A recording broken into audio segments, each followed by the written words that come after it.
तो hello everyone, कैसे हैं आप सब। आई होप आप सब बहुत ही अच्छे होंगे। आज है हमारा lecture number 2 for the audit की क्लास का, राइट। तो आपने देखा लास्ट क्लास के अंदर about the ABCD of the audit in lecture number 1। तो अगर आपने पहले वो नहीं देखा है तो पहले आप उसको देख लीजिए, फिर इसको आप आगे कवर कीजिएगा, राइट। तो जैसा आपको मैंने बताया लास्ट क्लास के अंदर कि CSE आपके लेके आया है most affordable classes for the CA intermediate for December 25 exam. Okay, market में जो क्लासेस मिलती है स्टूडेंट लैक्स ऑफ उसमें खर्च कर देते हैं, लाखों रुपए लगा देते हैं, फिर भी उन्हें सब कुछ एक प्लेस पे नहीं मिल पाता। कुछ फैकल्टी ओनली क्लासेस देते हैं, क्वेश्चन कवर नहीं करवाते, MCQ कवर नहीं करवाते, लेकिन हमारी क्लासेस के अंदर आपको सब कुछ मिलने वाला है। यहाँ पर हम क्वेश्चन भी कवर करने वाले हैं, हम नोट भी कवर करने वाले हैं, हम MCQ कवर करने वाले हैं, आपको टेस्ट सीरीज भी मिलेगी, आपको मेंटरशिप भी मिलेगी, आपको डेली के प्लान भी मिलेंगे, आपको इंपॉर्टेंट क्वेश्चन की लिस्ट भी मिलेगी। तो आपको सब कुछ मिलने वाला है at one place at lowest price. आपने इस मौके का फायदा उठाना है और आपने इस कोर्स को ज्वाइन करना है, ठीक है जी। तो हाँ, आगे हम बात कर लेते हैं इसके अंदर। 1 second, let me at the rubber. Okay, so हम स्टार्ट करें हमारी आज की class, that is lecture number 2 for the auditor की क्लास आपके यहाँ पे। तो हम पहले रिवाइज करेंगे लास्ट क्लास वाला, फिर हम इसको आगे आज कवर करते हैं यहाँ पर। ओके, ठीक है जी, यहाँ पे देख लेते हैं। तो हमने देखा लास्ट क्लास के अंदर about the need of the audit, history of the audit and what is the meaning of the audit. Okay, देखिएगा तो ऑडिट की क्या नीड है। जो इन्वेस्टर हैं, जो शेयर होल्डर है, उनको चाहिए यहाँ पर assurance. They wanted to know about the financial position of the company. जो बैंक्स है वो कंपनी को लोन देने से पहले जानना चाहते हैं कि कंपनी की क्रेडिट वर्थ क्या है, मतलब वो लोन वापस चुकाएंगे नहीं चुकाएंगे। And the government for the tax collection purpose इसके बारे में जानना चाहती है। And the trade union for the settlement purpose they need audited financial statement, इस पर वो विश्वास कर पाए, जो उन्हें प्रोवाइड करे अश्योरेंस एंड वो बूस्ट करे उनका कॉन्फिडेंस को। तो हमारे जो होते हैं इसके यूजर्स वगैरह वो कौन कौन से होते हैं। कुछ होते हैं हमारे एक्सटर्नल वाले और कुछ होते हैं हमारे इंटरनल वाले। एक्सटर्नल में कौन कौन से आएंगे, जो हमारे होगी रेगुलेटरी अथॉरिटी लाइक गवर्नमेंट हो गई, इन्वेस्टर्स हो गए, क्रेडिटर हो गए और द फाइनेंशियल एनालिस्ट वगैरह हो गए, बैंक्स वगैरह हो गए फाइनेंशियल एनालिस्ट वाले। और इंटरनल कौन सा हो गया, मैनेजमेंट, BOD और द कंपनी के एम्प्लॉयज वगैरह हो गए। नाउ इसकी हिस्ट्री क्या है, हमें देखा जो हमारा एंशिएंट टाइम है तब भी इसका रेफरेंस मिलता है, और जो लैटिन वर्ड है auditory, that means to hear. So जो पहले का टाइम था वहां पर जो ऑडिटर वगैरह थे वो सुनते थे, अकाउंट्स वगैरह उनके सामने पढ़े जाते थे बाय देयर एम्प्लॉइज, कि वो चेक करने के लिए वो केयरलेस है तो नहीं है, कोई नेग्लेक्ट तो नहीं है, कोई मिस्टेक वगैरह तो नहीं कर रहे यहाँ पर। जो फर्स्ट हमारे ऑडिटर जनरल है इंडिया में अपॉइंट किए गए थे in the British India in the 1860। Currently जो हमारी गवर्नमेंट ऑडिट होती है वो की जाती है बाय द कैग। एंड जो ICI है, ICI was established as a statutory body under an act of the parliament इन 1949 for the regulating the profession of the chartered accountant. ICI बनाया गया जब हमारा देश आजाद हुआ उसके बाद इन द 1949। हमने सब कुछ देखा था लास्ट क्लास के अंदर विद द एनिमेशन। अगर आपने क्लास नहीं देखी है तो पहले उसको देखिएगा, फिर आप यहाँ पे आइएगा। ओके, सब कुछ जो एनिमेशन वगैरह है हमने लास्ट क्लास में देखा था कि जो एक ऑडिटर है, आई रिपीट, जो एक ऑडिटर है वो वर्क करता है एज ए ट्रस्टवर्थी, कि जो कंपनी की फाइनेंशियल स्टेटमेंट है वो दे रही है एक true and fair review, right. Now meaning क्या है ऑडिट का, तो आपने इसको क्रैम नहीं करना है। जो हमारा चैप्टर है ये वाला 00 फॉर द बेसिक्स वाला, ये आपने जस्ट रीड करना है, आपके अंडरस्टैंडिंग के लिए है।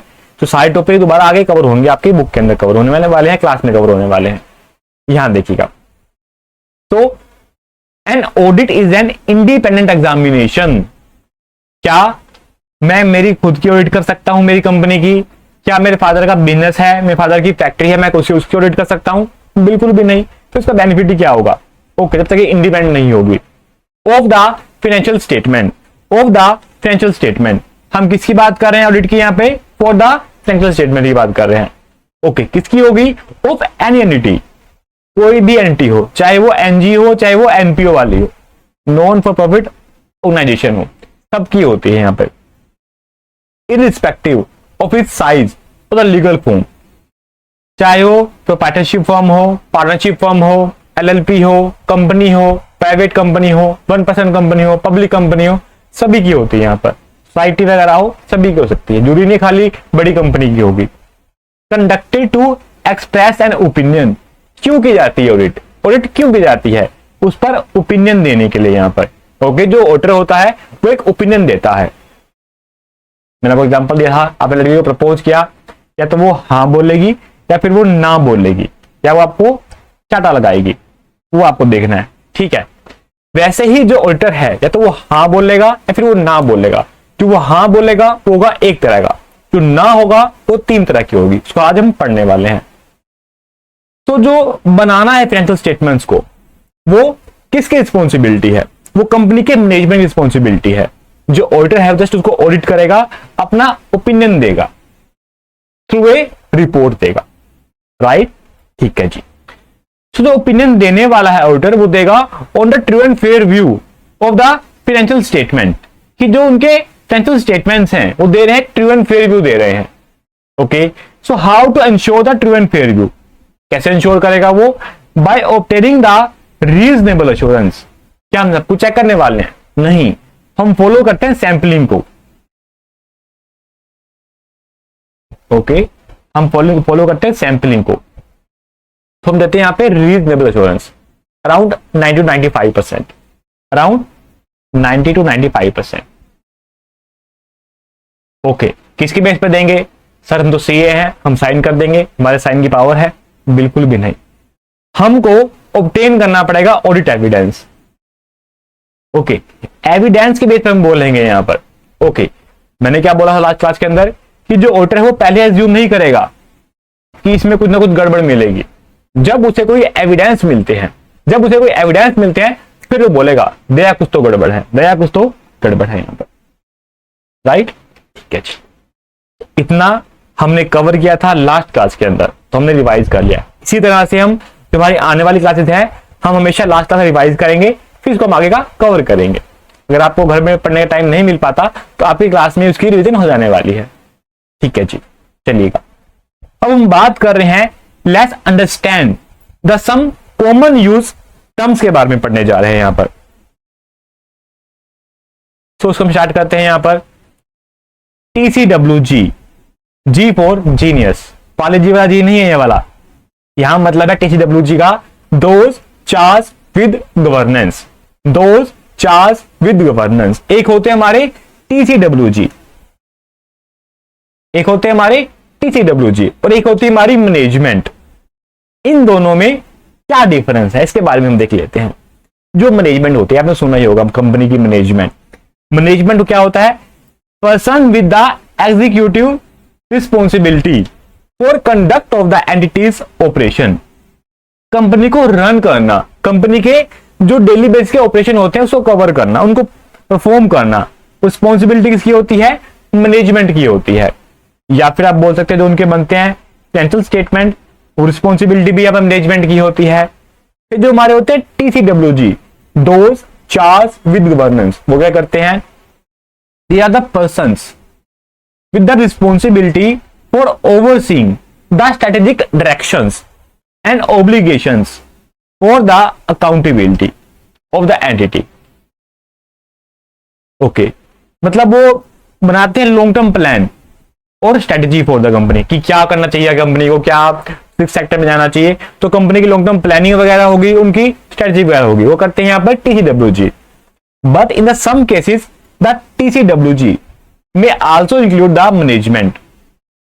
तो कुछ कुछ कंपनी में जो होते हैं हमारे मैनेजमेंट एंड द TCWG वो सेम भी हो सकते हैं छोटी कंपनीज के अंदर।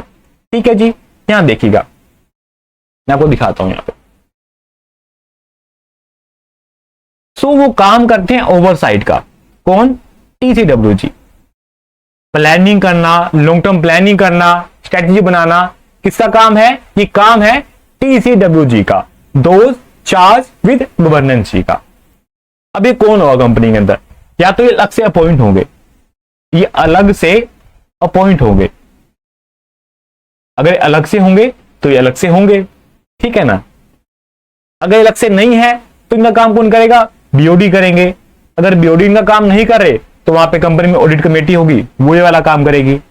ठीक है, हमारे पास 3 ऑप्शन है, लक्ष्य है तो लक्ष्य है, लक्ष्य नहीं है तो बीओडी काम करेंगे ये वाला काम। अगर बीओडी नहीं कर रहे हैं तो कौन करेगा, जो ऑडिट कमेटी है वो करेगी यहाँ पर। तो हमारे 3 में से ही हो सकते हैं यहाँ पर। तो वो हायर करते हैं यहाँ पर, किसको हायर करते हैं, वो हायर करते हैं ऑडिटर को। तो ऑडिटर आएगा, वो परफॉर्म करता है audit of the financial statement जो प्रोवाइड की जाती है बाय द मैनेजमेंट। कंपनी को रन करना है, डेली के ऑपरेशंस करना है, कंपनी के बनाने हैं फाइनेंशियल स्टेटमेंट। कौन बनाएगा, मैनेजमेंट बनाएगी। उसकी ऑडिट कौन करेगा, ऑडिटर। उसको हायर किसने किया है, इन्होंने किया है, जो हमारे टीसीडब्ल्यूजी है, जो क्या करते हैं, जो लॉन्ग टर्म प्लान बनाते हैं और कंपनी के बारे में स्ट्रेटजी बनाते हैं। यहाँ पर उनका ओवरव्यू रखते हैं, ओवरसाइट रखते हैं कंपनी के ऊपर, राइट। ठीक है जी, आपको मैं और दिखाता हूं, एग्जांपल से समझाते हैं विद द एनिमेशन। हाँ जी, यहां देखिएगा। नाउ लेट्स अज्यूम जो कंपनी है वो एक बच्चा है, जो कंपनी है वो एक बच्चा है, जो मैनेजमेंट है वो एक हॉस्टल है। ओके, जो कंपनी है वो एक बच्चा है एंड जो हॉस्टल है वो एक मैनेजमेंट है। सो बच्चा यहां पे रह रहा है हॉस्टल के अंदर, तो कंपनी मैनेजमेंट के पास रहती है यहां पर। तो मैनेजमेंट कंपनी की देखभाल करती है, यहां पे मैनेजमेंट कंपनी की देखभाल करती है। लेकिन उस बच्चे के माई बाप कौन है, उस बच्चे के माई बाप कौन है, उस कंपनी के माई बाप कौन है, टीसीडब्ल्यूजी,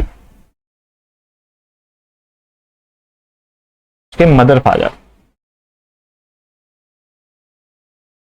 ओके, नाउ तो हमारा यहाँ पे एक ऐसे आता है, इसको हम स्टैंडर्ड्स बोलते हैं। इसके बाद हम आगे जानेंगे कि स्टैंडर्ड्स क्या होते हैं, हमको फॉलो करना होता है। ऐसे 2660 हमारा यहाँ पर, जिसके अकॉर्डिंग जो ऑर्डर है उसको कम्युनिकेट करना पड़ता है विद द टीडब्ल्यूजी को यहाँ पर। तो लेट्स अज्यूम बच्चा है, हॉस्टल में रह रहा है, कंपनी है, मैनेजमेंट उसको चला रही है। यहाँ पर बच्चा बीमार हो गया, कंपनी को प्रॉब्लम चल रही है, तो जो पेरेंट्स हैं वो एक डॉक्टर को अपॉइंट करेंगे ताकि वो चेकअप कर पाए बच्चे की क्या प्रॉब्लम आई है। तो यहाँ पे जो डॉक्टर है वो हमारा क्या है, ऑडिटर है। वो कंपनी की चेकिंग करने आ रहा है, उनके फाइनेंशियल्स की चेकिंग करने आ रहा है। तो किसको रिपोर्ट करेगा आगे, उसके बारे में गड़बड़ मिलेगी तो वो करेगा यहाँ पे हमारे टीसीडब्ल्यूजी को, जो हमारे माई बाप है यहाँ पर, राइट। तो कंपनी हमारा यहाँ पे बच्चा है, जिसको यहाँ पर देखभाल करती है यहाँ पे मैनेजमेंट। इसकी बच्चे की ओवरसाइट कौन करेगा, यहाँ पे बच्चे की ओवरसाइट कौन करेगा कि बच्चे को फ्यूचर में क्या करना है, बच्चे को सीए कोर्स करना है, बच्चे को सीएस बनना है, बच्चे को क्या करना है आगे, उसका कौन डिसाइड करेगा, टीसीडब्ल्यूजी करेंगे, उसके माई बाप करेंगे। यहाँ पर बच्चे को भी प्रॉब्लम हो गई, डॉक्टर अपॉइंट किया गया, डॉक्टर किसको रिपोर्ट करेगा, किसके बाप बताएगा कि गड़बड़ मिल रही है, इनको बताएगा, माई बाप को बताएगा। अब आई थिंक आपको सारी स्टोरी अच्छे से क्लियर हो गई होगी। ठीक है जी, चलें आगे चलते हैं ना। सो हम बात करते हैं आगे इंडिपेंडेंस की। मैंने आपको बताया कि मेरे फादर ने एक फैक्ट्री स्टार्ट करी, तो वो बात कर रही कि मेरा बेटा सीए बनने वाला है और वो ही इसकी ऑडिट कर देगा। क्या मैं ऑडिट कर सकता हूं? बिल्कुल भी नहीं, क्योंकि मैं इंडिपेंडेंट नहीं हूं। या फिर जब मैं खुद सीए कर रहा था तो मैं सोचता था कि जब मैं सीए बन जाऊंगा ना, अभी मैं सीए इंटर स्टार्ट ही कर रहा था मैंने, तब मेरे माइंड में आया था, मैंने तब ऑडिट नहीं पढ़ा था, तो कि मैं होता कि मेरी कंपनी को ऑडिट करवानी पड़ती है, आपको पता ही होगा, स्टार्टिंग में बदल जाते हैं हमारे को, किसी के साइन चलते हैं, तो मैं खुद भी अपने अकाउंट पर खुद ही साइन कर दूंगा। क्या ऐसा पॉसिबल है? बिल्कुल भी नहीं। एक सीए लाखों में कमा रहा है, करोड़ों में कमा रहा है, क्या खुद भी कर सकता ऑडिट? बिल्कुल भी नहीं कर सकता। उसको दूसरे सीए करवानी पड़ेगी। यहाँ पर जो हमारी डिफरेंट टाइप की होती है, टैक्स ऑडिट भी होती है, तो हमको दूसरे सीए करवानी पड़ती है। तो आपको यहाँ पे होना है इंडिपेंडेंस, वो काफी जरूरी है इसके लिए। अगर आप इंडिपेंडेंस होंगे तो इसका बेनिफिट है, यहाँ पर अगर बेनिफिट ही नहीं है तो इसका मीनिंग क्या है, हम देखें इसका मीनिंग क्या है। What do you mean by the independence here? तो the judgment of a person not subordinate to the wishes और the directions of the other person. कि आप किसी के इशारों पे नहीं नाच रहे हैं, आप किसी के इशारों पे नहीं नाच रहे हैं। अगर आप नाच रहे हैं तो इंडस्ट्री को तोड़ दीजिए। अगर आपने ऑडिट करना है, तो आप इंडस्ट्रियों को तोड़ दीजिए। आप किसी के इशारों पे नहीं नाच रहे हैं। यहाँ पर आपने कठपुतली नहीं बनना है। अगर आप कठपुतली है तो आप ऑडिट नहीं कर सकते हैं, आपने इंडस्ट्रियों को तोड़ देना है यहाँ पर। ठीक है जी। जो हमारी इंडिपेंडेंस होती है वो टू टाइप्स की होती है। तो the independence comprises of both, that can be independence of the mind और the independence of the appearance. Mind से क्या होगा, देखिएगा आप एक कंपनी को ऑडिट कर रहे हैं बट आप रिलेटेड नहीं है, अच्छी बात है, लेकिन पीछे से आपके पास एक आईफोन आ रहा है, कंपनी आपको एक आईफोन भेज रही है, 16 प्लस दे रही है, 16 प्रो मैक्स दे रही है, और बोलो तो क्या आपके माइंड लेवल पर आप इंडिपेंडेंट हो पाओगे? नहीं, आप उनके फेवर में वर्क करोगे क्योंकि आपको आईफोन मिल रहा है। तो आपको अपने माइंड के लेवल पर इंडिपेंडेंट रहना है, ठीक है जी। Now independence of the appearance, appearance के लेवल पर लड़का अपने पापा की फैक्ट्री को ऑडिट कर रहा है, लोग क्या बोलेंगे? ओके, लड़का पापा की फैक्ट्री ऑडिट कर रहा है, लोग क्या बोलेंगे? फायदा क्या है ऑडिट करने का? वो तो बिल्कुल सही बोलेगा ना, उनके अपने खुद के अकाउंट्स के, तो अपने पेरेंट की फैक्ट्री के अकाउंट्स को वो सही बोलेगा, तो कोई बेनिफिट ही नहीं है ऐसे ऑडिट को करने का। तो यहां पर आपकी जो अपीयरेंस की इंडिपेंडेंस है वो हर्ट हो जाएगी। So you should be independence bye appearance also. I repeat, you should be independence by the mind and the independent by the appearance also. या फिर आप एग्जांपल लीजिएगा, एक सीए है, जैसे मैं सीए हूं, मैं रिलायंस की ऑडिट कर रहा हूं, ठीक है, बट मैंने बहुत सारी शराब पी ली। ओके, भी ऑडिट का काम चल रहा है, कंपनी का ऑडिट का काम चल रहा है, मैंने देखा कि कंपनी बहुत गड़बड़ है, यहाँ पर बड़े मिसस्टेटमेंट हो रखी है, ठीक है, तो मिसस्टेटमेंट हो रखी है कंपनी के बारे में। अब जैसे मैं सोच रहा हूं कि जैसे इंफॉर्मेशन मार्केट में जाएगी, कंपनी का शेयर ड्राम से गिरेगा, ठीक है, तो मैं शराब पी के बैठा हूं और मैं एक क्लब में बैठा हूं और मैं बोल रहा हूं कि मुझे तो आज बहुत गड़बड़ मिली है, इसका तो अगर मार्केट में चला गया तो बहुत गड़बड़ हो जाएगी, मतलब शेयर गिर जाएगा। लोगों ने सुन लिया, मैं पी के बैठा था, तो लोगों ने क्या किया, अगले डे उसकी शॉर्ट सेलिंग कर दी शेयर्स की। जैसे उसके रिवील हुए उनके फाइनेंशियल स्टेटमेंट की इंफॉर्मेशन वगैरह, उनकी शॉर्ट सेलिंग कर ली, इनको पता चल गया, उन्होंने मेरी बात को सुन लिया यहाँ पे, तो उन्होंने बहुत सारा पैसा कमा लिया। इससे क्या हुआ, जो मेरी इंडिपेंडेंस है अपीयरेंस की, वो हर्ट हो गई। तो आपने कोई भी इंफॉर्मेशन लीक नहीं करनी है ऐसे, that means you should be independent. जो आपका फाइनेंशियल स्टेटमेंट आप बना रहे हैं वो आपको इंडिपेंडेंटली यहां पर आपको ऑडिट करने होते हैं, ठीक है जी। चलते हैं आगे, चलते हैं। तो अब बारी आती है यहां पे कि जो आपका ओपिनियन होता है वो कितने टाइप्स का होता है। That is of two types, या तो वो हाँ बोलेगी या फिर वो ना बोलेगी। या तो वो हाँ बोलेगी तो हाँ होगी एक तरह की, और ना होगी 3 तरह की। वैसे ही जब वोटर ओपिनियन देगा वो हाँ बोलेगा एक टाइप का और ना होगी 3 टाइप की। हाँ में क्या होगा, पहला हमारा आएगा हाँ वाला, ठीक है। हाँ वाले में क्या होगा, उसको हम बोलेंगे अनक्वालिफाइड ओपिनियन, अनक्वालिफाइड ओपिनियन। इसको आप बोल सकते हैं अनमोडिफाइड ओपिनियन।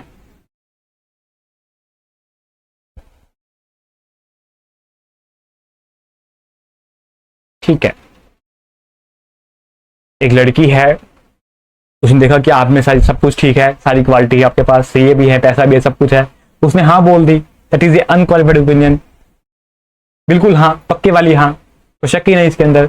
लेकिन जो ना होगी, जो ना होगी वो 3 टाइप्स की होगी। वो कैसे, ओके, जो आपकी सेकंड में ना आएगी, इसमें हम ए पॉइंट लिख लेते हैं, वो आपकी 3 टाइप्स की होगी। पहला कौन सा आएगा इसके अंदर, पहला इसमें आएगा आपका यहाँ पे क्वालिफाइड ओपिनियन। ओके, अगर आपने इसको क्रैम नहीं करना है, हम आगे पढ़ेंगे, दोबारा पढ़ेंगे बाद में, तो उसको डिटेल में पढ़ेंगे। अब जैसे हम बेसिक कवर कर रहे हैं, आपने सुनना है और समझना है कि ऑडिट होता क्या है, क्या क्या इसके बेसिस वगैरह है, आपके अंदर आपने इस बातों को जाने देना है। ओके, रटना नहीं है बिल्कुल भी यहाँ पे।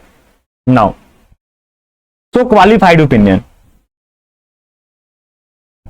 हाँ होगी तो क्लियर हाँ होगी, अगर ना होगी वो 3 टाइप की होगी। इसको हम बोलेंगे अनमोडिफाइड ओपिनियन, लेकिन जो हमारी ना होगी उसको हम बोलते हैं modified opinion, and that can B of 3 types. पहला कौन सा आएगा, क्वालिफाइड ओपिनियन। देखिएगा, जो क्लियर ओपिनियन में क्या आ रहा है, जो आपके स्टेटमेंट बने हैं वो free from material error and omission है, परफेक्ट है, ठीक है। लेकिन जो हमारी ना है, पहले वाली ना कौन सी होगी, वो होगी हमारी क्वालिफाइड ओपिनियन। यहां पे क्या बोल रहे हैं, there are some major exceptions to the accounting rules but overall financial statement are fairly presented. लगभग ठीक है,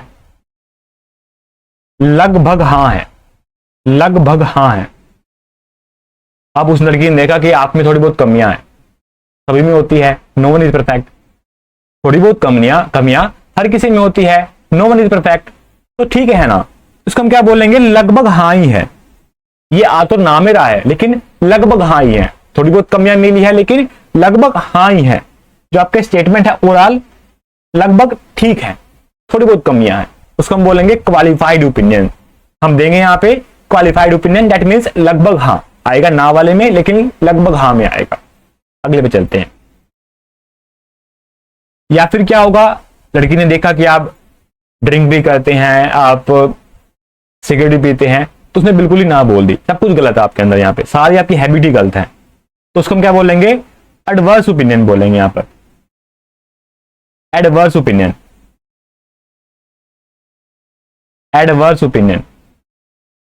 there are material and the pervasive issues, material भी है और पूरे स्टेटमेंट में फैली हुई है, पूरे स्टेटमेंट भी सारे खराब हो रखे हैं आपके, आपकी तो पूरे फाइनेंशियल स्टेटमेंट है, पूरे में ही मिस स्टेटमेंट है यहाँ पर, तो डायरेक्ट ना बोल दी। आप अल्कोहल भी पीते हैं, आप यहाँ पे सिगरेट भी पीते हैं, आपकी सारी हैबिट गलत है, गुंडों में घूमते हैं, तो लेकिन सीधा ही ना बोल दी, एडवर्स ओपिनियन, पूरी ना बोलेंगे इसको।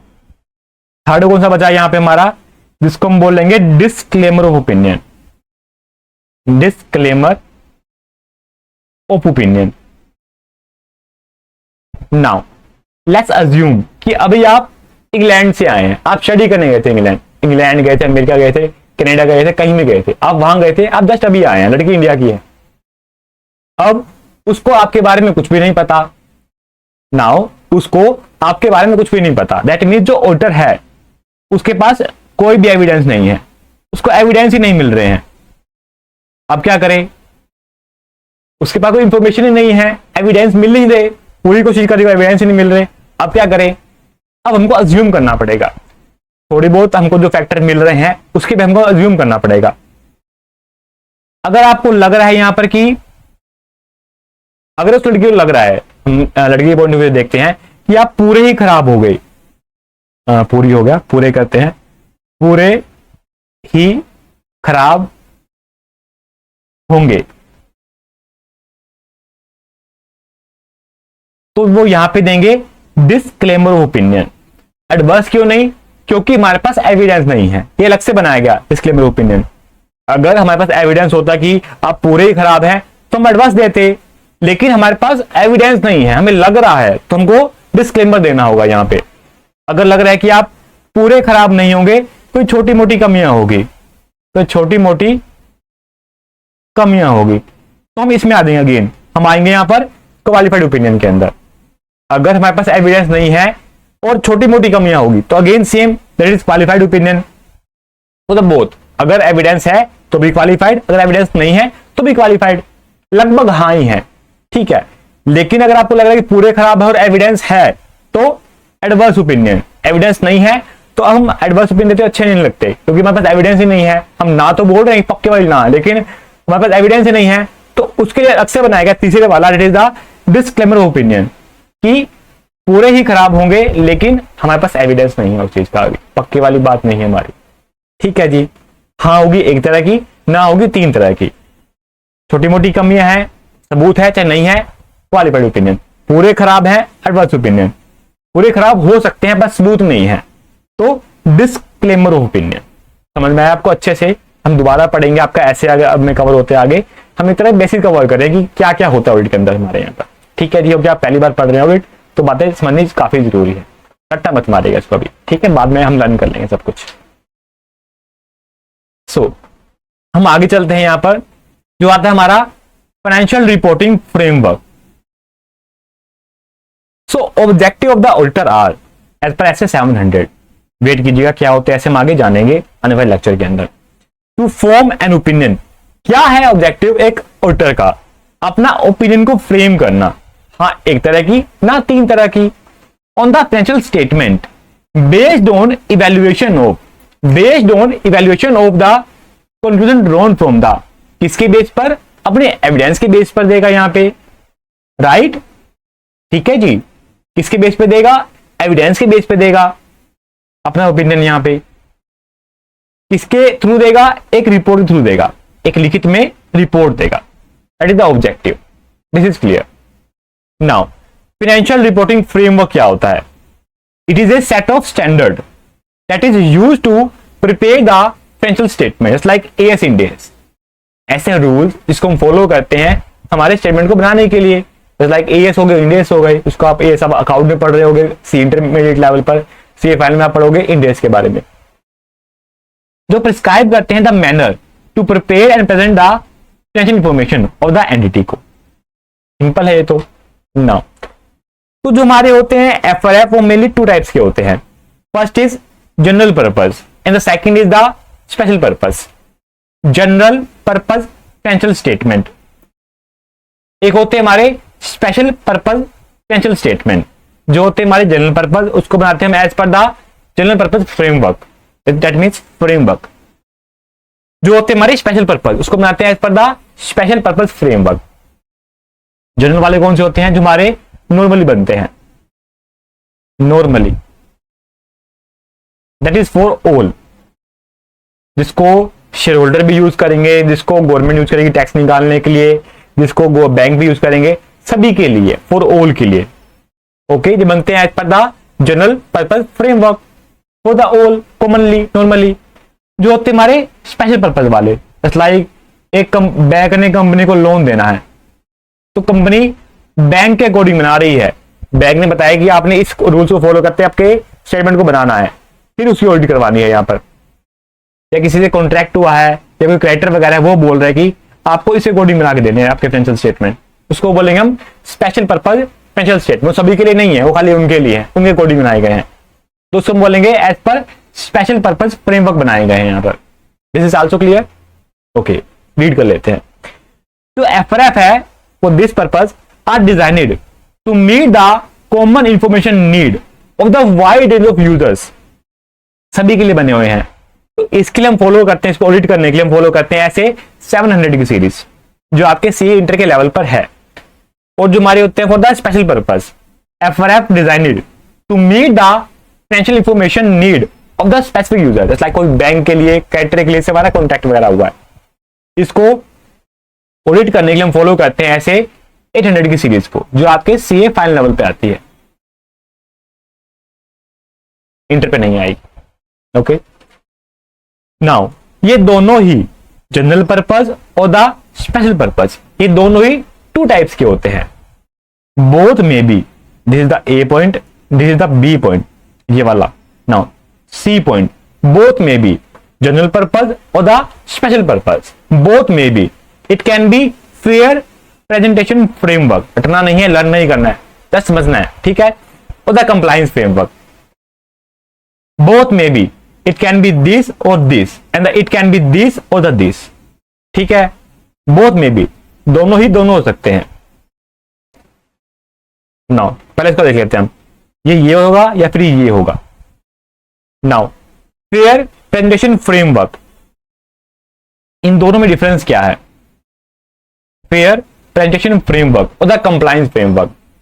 मैंने मेरी टीम को बोला, जैसा आप देखते हैं यूट्यूब पर एक वीडियो डलती है, ऊपर एक थंबनेल आता है जो पिक्चर होती है, इसकी बेस पर डिसाइड करते हैं आप इस पर क्लिक करना नहीं करना, इसको हम थंबनेल बोलते हैं।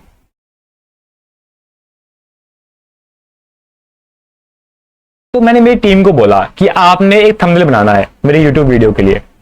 ओके, तो टीम वर्क कर रही है उस पर, बट मैंने टीम को बोला कि आपने एज इट इज बनाना है, एज इट इज बनाना है। This is option number 1। दूसरा बोला कि आपने एज इट इज बनाना है, जो मैंने उनको रूल्स दिए हैं, मेरी टीम को मैंने रूल्स दिए हैं कि एक क्राइटेरिया दिया कि आपने उसमें ये होना चाहिए जिसमें बच्चे क्लिक करें, इसमें नाम मेंशन हो, कौन सा अटेम्प्ट है ये मेंशन हो, ये कलर हो, ये डिजाइन हो, मेरी ये फोटो हो, ऐसी फोटो हो। मैंने उन्हें क्राइटेरिया दे दिया, मैंने उन्हें एफआरएफ दे दिया, आप बोल सकते हैं, ठीक है। उन्हें क्राइटेरिया दे दिया मैंने उनको, बोला कि इनको एज इट इज बनाना है। दिस ऑप्शन नंबर 1, जो मैंने बोला सेम वैसे बनना चाहिए, ऊपर से नहीं होना चाहिए। दूसरा ऑप्शन क्या है कि मैं बोल रहा हूँ एज इट इज बनाना है सेम वैसे, बट यू कैन मॉडिफाई, लेकिन आप फिर भी उसको आप थोड़ा बहुत चेंज करना चाहें तो कर सकते हैं, बट ध्यान रखिएगा कि वो क्लिकेबल हो, जिस पर बच्चे क्लिक करें और हमारे बहुत सारे व्यू आने चाहिए, वीडियो वायरल होनी चाहिए, ठीक है।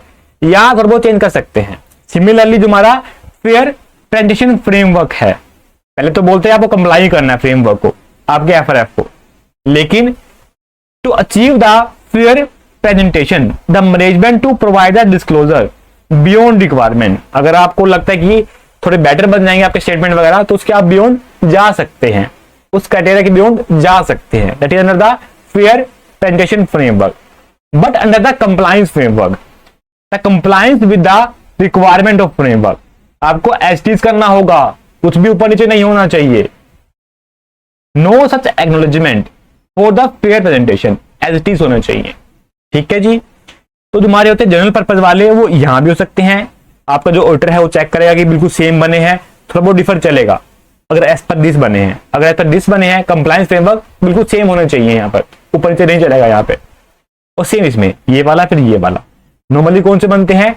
जनरल पर्पज बनते हैं और as per the fair presentation framework बनते हैं। नॉर्मली जनरल पर्पज बनते हैं और as per the fair presentation framework बनते हैं। आमतौर पर हम इसको यही देखते हैं, ठीक है जी, ओके। अगर एज पर दिस होगा तो क्या उसकी वर्डिंग होगी, लैंग्वेज क्या होगी ओपिनियन की, और एज पर दिस होगा तो क्या लैंग्वेज होगी ओपिनियन की। अगर आप खाली बुक को देखोगे तो खाली आपको पैरा में मिलेगी सारी वर्डिंग, वो काफी डिफिकल्ट है समझने में, रीड करने में। तो हमारी सारी बुक में से आपको चार्ट में मिलेगा, अच्छे डिजाइन किया गया है ताकि आपको अच्छे से समझ में आ पाए यहाँ पर। Now so in our opinion जो स्टेटमेंट वगैरह है वो फेयरली प्रेजेंटेड है in the all material aspect as पर द एफआरएफ। जो देर है ट्रू एंड फेयर व्यू और free from the material misstatement है। M means material misstatement. लेकिन इस केस में क्या होगा, तो स्टेटमेंट बने हैं are prepared in all respect as per FRF. आपको ओनली कंप्लायंस चेक करना है कि सेम बने या नहीं बने। यहां ट्रू एंड फेयर की बात नहीं होगी कि लगभग ठीक ही है और सही बने हो या नहीं, सेम बने नहीं बने ये बताना है यहां पर, ठीक है जी, ओके। सो एक बात का याद रखना, जितना मुश्किल रास्ता होगा उतनी ही खूबसूरत मंजिल होगी। नहीं, गलत बात है। हमारा रास्ता भी खूबसूरत होगा और हमारी मंजिल भी खूबसूरत होगी। हम एंजॉय करके पढ़ेंगे, अच्छे से पढ़ेंगे, सब कुछ करेंगे, ठीक है। तो हमारा रास्ता भी खूबसूरत होगा और हमारी मंजिल भी खूबसूरत होने वाली है। इसको हम चेंज करके दिखाएंगे इस कोड को यहाँ पे। चले आगे, ठीक है जी। So applicable FRF financial reporting framework जो अडॉप्ट किया गया है by management. Okay, different company पर डिफरेंट अप्लाई होता है। तो जो कंपनी ने यहाँ पर अडॉप्ट किया है, यहाँ पर मैनेजमेंट ने बनाने के लिए अपने स्टेटमेंट वगैरह को, that is acceptable in the view of nature of the entity. उस कंपनी पे कौन सा अप्लाई हो रहा है and the objective of statement, और लोअर एजुकेशन क्या रिक्वायर्ड करता है। जैसे हमारे जो कंपनी के बनते हैं एज पर द शेड्यूल 3 बनते हैं, उसको बोलेंगे एप्लीकेबल फाइनेंशियल रिपोर्टिंग फ्रेमवर्क जो अप्लाई हो रहा है for that company. Now miss statement क्या होता है, meaning of the miss statement. यहां पे जो एसीपीडी है इसका मीनिंग है accounts classification presentation and the disclosure, ठीक है। यहां लाइन को पढ़ लेते हैं। सो मिस स्टेटमेंट क्या होता है, misstatement is the difference, misstatement is the difference between the ACPD of the reported financial statement item and ACPD required for the item as पर द एप्लीकेबल एफआरएफ। जो आपके S बोलते हैं, जो आपके इंडेस बोलते हैं, वो कहते हैं कि ऐसा ट्रीटमेंट होना चाहिए, आपका अकाउंट्स है वो ऐसे बनने चाहिए, उसमें क्लासिफिकेशन ऐसा होना चाहिए, फिर आपने डिस्क्लोज भी करना है, आपके डिफरेंट डिफरेंट हेड बनेंगे, this is the plant and machinery, ऐसे ऐसे बनेंगे, आपने ऐसे शो करना है। लेकिन आपने अलग तरीके से करा है, उसको क्या बोलते हैं, उसको हम मिस स्टेटमेंट बोलते हैं। अगर ये बाइक गलती से हो रहा है, गलती से मिस्टेक हो रही है, तो उसको हम क्या बोलेंगे, इसको हम एरर बोलेंगे। लेकिन अगर आपने नोइंगली करा है, जानबूझकर किया है, तो उसको हम फ्रॉड बोलते हैं। ये क्या होता है, ये मिसस्टेटमेंट होती है, that can be due to the fraud और द एरर, राइट। बट ये मटेरियल कब बन जाता है, material misstatement, the information in the financial statement that is sufficiently incorrect, that is may impact economic decision of the users। जो उसके user वगैरह हैं उनके डिसीजन को इंपैक्ट करे, ऐसी मिसस्टेटमेंट जो उसके यूजर्स हैं उनको इंपैक्ट करे, उनके डिसीजन को इंपैक्ट करे, that is a material misstatement. सारी मिसस्टेटमेंट मटेरियल नहीं होती है। पहली बात, जो मिसस्टेटमेंट होगी वो बाय फ्रॉड होगी या बाय एरर होगी, या गलती से होगी या जानबूझ के की होगी। नाउ सारी मिसस्टेटमेंट मटेरियल नहीं होती है। मटेरियल कौन सी होगी? जो इंपैक्ट करेगी, जो हमारे यूजर वगैरह हैं उनकी डिसीजन को इंपैक्ट करेगी, that is a material misstatement. Now आप बताइएगा, क्या रिलायंस के लिए 5,000 रुपीज मटेरियल है? The answer is no. Why? Ambani ji झुकेंगे, अंबानी जी नीचे, अंबानी जी को 5,000 रुपए गिरे मिले, ठीक है, उसको उठाने के लिए झुकेंगे तो इनका 5 लाख का नुकसान हो जाएगा इतने टाइम के अंदर, तो उनके लिए बिल्कुल भी मटेरियल नहीं है। तो हमको देखना होगा, बाय कंपनी डिफर करेगा, बाय एंटिटी डिफर करेगा कि क्या मटेरियल है। तो हमारा जो फोकस रहता है वो खाली मिसस्टेटमेंट पे नहीं रहता, हमको देखना होता है कि मटेरियल मिसस्टेटमेंट क्या है। आगे वर्डिंग यूज होगी MM के नाम से, दैट मीन्स मटेरियल मिसस्टेटमेंट, वो हमारी रेलिवेंट है, उसको कंपनी को इंपैक्ट कर रहा है, डिसीजन को इंपैक्ट कर रहा है यूजर के, तो बोलेंगे मटेरियल मिसस्टेटमेंट, वो हमारे लिए रेलिवेंट है यहाँ पर फॉर द ऑडिट पर्पस, सारे नहीं यहाँ पर। नाउ जो होती है हमारी अश्योरेंस, वो किस टाइप्स की होती है? One is the reasonable assurance and second is the absolute assurance. क्या हम 100% चेकिंग करते हैं? क्या हम इन्वेस्टिगेशन करते हैं? The answer is no. हम करते हैं सैंपलिंग, हम करते हैं सैंपलिंग अंडर द ऑडिट। हम सब कुछ चेक नहीं करते हैं, हम सैंपलिंग करते हैं। क्यों सैंपलिंग करते हैं? हमारे पास टाइम लिमिटेड है, अगर सब कुछ चेक करने लगे तो बहुत टाइम लग जाएगा, उसके अंदर टाइम लिमिटेड है, रिसोर्स लिमिटेड है, पैसे पूरी कंपनी कहाँ देगी तो हमारे को ऑडिट के, हम सब कुछ चेक करने बैठ जाए, यहाँ पर पैसे कम मिलते हैं, ठीक है, प्लस टाइम लिमिटेड है, कॉस्ट हो गया, रिसोर्सेज वगैरह हो गया, या फिर सारे मिले हुए हैं, कंपनी की सारी मैनेजमेंट ही मिली हुई है, तो हम कैसे 100% दे पाएंगे? तो क्या होगा? 90 to 95%, that is a reasonable assurance, that is a high level of assurance but not absolute. Why? Because of inherent limitation. वो क्या है? हमारे पास कम टाइम है, हमारे पास हमको पैसे का भी ध्यान रखना है, फालतू खर्चा ना हो जाए, हमको देखना है कि क्या तो सारे मिले हो यहाँ पर, कुछ भी हो जाता है, तो हम बोलते हैं inherent limitation of the audit, inherent limitation of the audit, उसमें समाई हुई है ऑडिट के अंदर। ना जैसा हमने देखा कि हमारे लिए क्या रेलिवेंट है? Misstatement. कौन सी वाली? जो मटेरियल वाली है। So now what you mean by the materiality? क्या मटेरियल होता है? तो materiality is a subject of professional judgement, आपके जजमेंट पे डिपेंड करता है। आप ऑडिट कर रहे हैं तो आपके जजमेंट में क्या मटेरियल उस पर डिपेंड करता है, या फिर जो हमारे FRF है वो बताएंगे, हमारे एएस इंडेक्स बताएंगे कि ये मटेरियल है, ये मटेरियल नहीं है, इसके बियॉन्ड नहीं जाना चाहिए, ठीक है, हम तब डिसाइड कर लेंगे। अगर ये डिसाइड इसमें नहीं हो पा रहा है, if the FRF does not include A discussion following can be refer, तो इसको रेफर करेंगे। ऐसी मिसस्टेटमेंट या फिर कोई ओमिशन वगैरह है जो इंपैक्ट कर रहा है हमारे यूजर को, उनके डिसीजन को, okay. Size and the nature of the misstatement, कितनी बड़ी मिसस्टेटमेंट है उसको देख लेंगे यहां पर, या कॉमन इंफॉर्मेशन नीड, जो उसके यूजर्स हैं उनके डिसीजन को इंपैक्ट कर रहा है। आप अगेन सेम बात बोल सकते हैं, यहाँ पर उनकी नीड को इंपैक्ट कर रहे हैं यहाँ पर, तो या तो हमारे जजमेंट में होगा या FRF में लिखा होगा, हम देखेंगे कि जो उसके यूजर्स वगैरह है उनको कैसे इंपैक्ट किया जा रहा है, यहाँ पर कितनी बड़ी मिसस्टेटमेंट है, कितना बड़ा यहाँ पर एरर है। नाउ हम ऑडिट में करते हैं sampling, application of the audit procedures to less than 100% of the items within a population. क्या हम सब कुछ चेक करते हैं? The answer is no. ये सारी हमारी एंट्री है, सारी हमारी ट्रांजेक्शन है, हम सबको चेक नहीं करने वाले हैं, हम करेंगे सैंपलिंग, कुछ को चेक करेंगे। तो उसको हम कैसे निकालेंगे, चूज कैसे करेंगे उसको हम? All the sampling unit have a chance of selection to provide the auditor with a reasonable basis about the entire population. हम यूज करेंगे प्रोबेबिलिटी थ्योरी का, प्रोबेबिलिटी थ्योरी का, जो आप सी फाउंडेशन में पढ़ के आ चुके हैं, तो सी फाउंडेशन में आप पढ़ के आ चुके हैं, जिसको हम बोलेंगे प्रोबेबिलिटी थ्योरी का, कि सभी का जो चांस ऑफ सिलेक्शन है वो इक्वल हो जाए। यहां पर कि ऐसा हो गया, हमने इनको कवर कर लिया तो दैट मीन्स कि हमारे सारे कवर हो गए हैं, हमने इस वे में कवर कर लिया, ठीक है, कि ये पूरे उनको ही रिप्रेजेंट कर रहे हैं, तो फिलहाल हम एक्चुअल में करते हैं, हमारे पास सॉफ्टवेयर वगैरह होते हैं बड़ी कंपनी करने के लिए, तो उसके थ्रू हम करते हैं सैम्पलिंग वगैरह यहाँ पे ना। ओके, अब बारी आती है हमारे स्टैंडर्ड की, quality control and the engagement standards. What are the standards on auditing? SAs क्या होते हैं?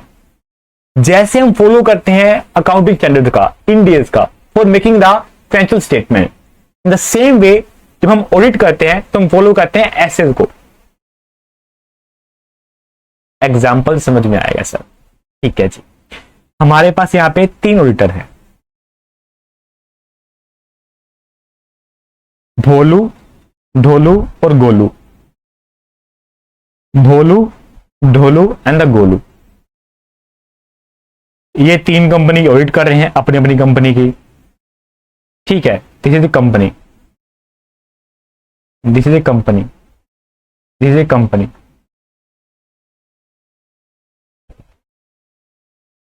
नाउ अब जब इन्होंने ऑडिट करी उसमें मिली गड़बड़,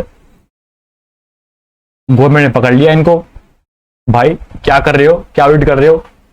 इसने कुछ और चेक करा हुआ उसी काम के लिए, सेम वर्क के लिए, सेम वर्क के लिए कुछ चेक करना है ट्रांजेक्शन को, इसने कुछ और चेक किया ढोलू ने, भोलू ने कुछ और चेक किया और गोलू ने कुछ और चेक किया। उसको चेक करने का तरीका तीनों का डिफरेंट था। गवर्नमेंट ने पकड़ लिया, तुमने क्या कर रखा है, तुमने गड़बड़ कर रखी है, क्या हम क्या करें? क्या तुमने कोई स्टैंडर्ड वगैरह बनाए? क्या तुमने कोई स्टैंडर्ड वगैरह बनाए इसको हम फॉलो करें? नहीं। तो इसको बाद में ध्यान रखते हुए कि कोई यहां पे होनी चाहिए स्टैंडर्ड वगैरह, ताकि जो ऑडिटर कर रहे हैं वो सारी सेम होनी चाहिए। ठीक है, स्टैंडर्ड सेम है, इनको अपने फॉलो करना है। इसके लिए आप एक्स्ट्रा कर रहे हैं वो आपकी इच्छा, बेटरमेंट के लिए, उसके अच्छे बेटर करने के लिए, वो ठीक है, लेकिन दिस इज फिक्स, जो आपको फॉलो करने ही है स्टैंडर्ड सबको। बाकी आप एक्स्ट्रा कुछ कर रहे हैं दैट इज ओके, लेकिन जो स्टैंडर्ड फॉलो करने ही होंगे। ठीक है जी, ठीक है। तो यहां पे बनाया गया एक डिपार्टमेंट एसेज इन इंडिया, जो फॉर्मुलेट किए जाते हैं by the auditing and the accounting standard board, AASB। तो ये बनाता है स्टैंडर्ड वगैरह जिसको हमें फॉलो करना होता है फॉर द ऑडिट पर्पस, ताकि वो एक सेम लेवल पे आ सके। बात समझ में आई आपको? ठीक है जी, हाँ, ओके। सो जो हमारे एंगेजमेंट स्टैंडर्ड होते हैं वो डिफरेंट टाइप्स के होते हैं। पहला होता है standard on the quality control, SQC1। ये क्या खुल गया, 1 सेकेंड। तो standard on the quality control, SQC1, इस पे MCQ पूछा गया है। That is apply to the all the engagement for the engagement for the establishment and the maintenance of the quality control system in the CA firms. जैसा हमने देखा, एक CA को ऑडिट करते वक्त अपनी इंडिपेंडेंस को मेंटेन रखना है। अब एक बड़ी कंपनी है, रिलायंस की ऑडिट हो रही है, तो खाली एक तो पर्सन जाएगा नहीं, पूरी टीम जाएगी, 2-3 CA जाएंगे, बाकी आर्टिकल जाएंगे, कई लोग जाएंगे, पूरी टीम जाएगी। तो वो सारी इंडिपेंडेंट है कि नहीं है? वो सारी इंडिपेंडेंट है कि नहीं है? उन सबकी ट्रेनिंग करना, इसके बारे में पॉलिसी बनाना, इसको इंप्लीमेंट करना, ये किसकी रिस्पॉन्सिबिलिटी है? ये CA फर्म की रिस्पॉन्सिबिलिटी है यहाँ पर। तो उन्हें इसके बारे में पॉलिसी बनानी है, इसके प्रोसेस बनानी है, बच्चों को ट्रेनिंग देनी है जो यहाँ पे आर्टिकल जा रहे हैं, ताकि प्रॉपर्ली परफॉर्म कर पाए। चेक करना है कि बच्चे तो इंडिपेंडेंट है कि नहीं है, साथ में कहीं पापा की फैक्ट्री हो उसमें हम यहाँ पे ऑडिट करने जा रहे हैं बच्चे खुद यहाँ पे। ठीक है, जो हमारे आर्टिकल वगैरह है, तो सबकी रिस्पॉन्सिबिलिटी किसकी है? फर्म की है यहाँ पर सबको चेक करने की। तो हमारा बनाया गया standard for the quality control, हमको क्वालिटी मेंटेन करनी है ऑडिट की यहाँ पे। तो जो SQC1 है वो अप्लाई करता है सभी CA फर्म पे, चाहे वो ऑडिट कर रही है चाहे वो ऑडिट नहीं कर रही है, वो कोई भी काम कर रही है, चाहे वो ऑडिट कर रही है चाहे वो ऑडिट नहीं कर रही है, वो कोई भी काम कर रही है, एक CA की फर्म है, that they have to follow the SQC1। उन्हें स्टैंडर्ड मेंटेन करने पड़ेंगे फॉर द क्वालिटी पर्पज के लिए। ये सब पे अप्लाई होंगे, ये वाले सारी फर्म पे अप्लाई होंगे, पूछा गया आंसर के ऊपर, ध्यान रखिएगा। ठीक है, स्टैंडर्ड ऑन द ऑडिटिंग, जो हमारे पास्ट में बन चुके हैं फाइनेंशियल स्टेटमेंट, उनकी ऑडिट के लिए हम फॉलो करते हैं हमारे ऐसे, जो हमारे सिलेबस में कवर है, जो पढ़ेंगे सी इंटर लेवल पर। ठीक है, ये भी ठीक है। Now standard on the review engagement, कुछ कंपनीज ऐसी है इनके स्टेटमेंट का होता है क्वार्टरली रिव्यू, क्वार्टरली रिव्यू होता है, या किसी बैंक की कंडीशन है कि आप रिव्यू करवाइएगा तो रिव्यू होता है यहाँ पर, तो ये भी बाय सीए किया जाता है यहाँ पर, ठीक है। Now standard on the assurance engagement. These are applied in the assurance engagement dealing with the matters other than the historical financial information. ये हमारी ऑडिट के लिए नहीं है, ये हमारी फ्यूचर वाली के लिए है। जैसे कंपनी के बन रहे हैं प्रोजेक्टेड फाइनेंशियल स्टेटमेंट बन रहे हैं,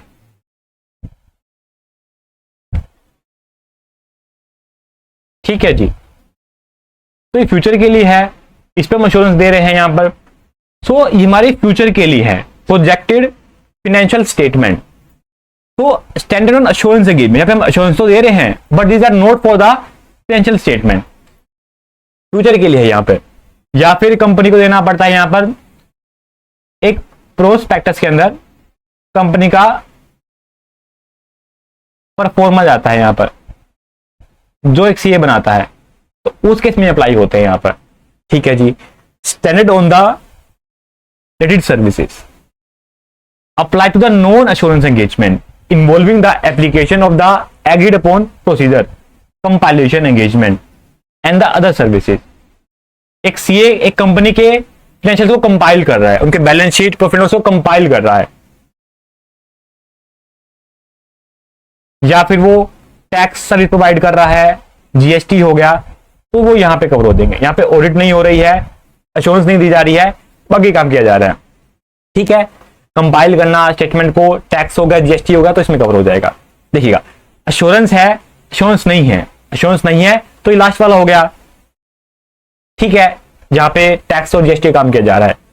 एश्योरेंस वाले में कौन सा आएगा, जो आपके स्टेटमेंट का होगा, स्टेटमेंट का नहीं होगा। स्टेटमेंट का कौन सा होगा, आपकी ऑडिट हो रही है ये वाली, या उसका रिव्यू हो रहा है, क्वार्टरली रिव्यू हो रहा है।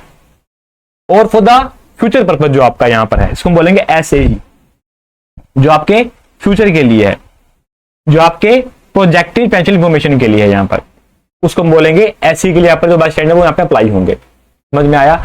आपके सिलेबस में कौन से हैं, ओनली फॉर द स्टैंडर्ड है, आपके सी इंटर में खाली एसएस कवर होते हैं, तो फॉर द ऑडिट पर्पज है, बाकी आपको स्टडी नहीं करना। थोड़ा बहुत इसका आएगा बेसिक, आगे डिटेल में चैप्टर नंबर 1 के अंदर वो हम पढ़ेंगे, खाली वही रेलिवेंट है आपके लिए, ठीक है जी।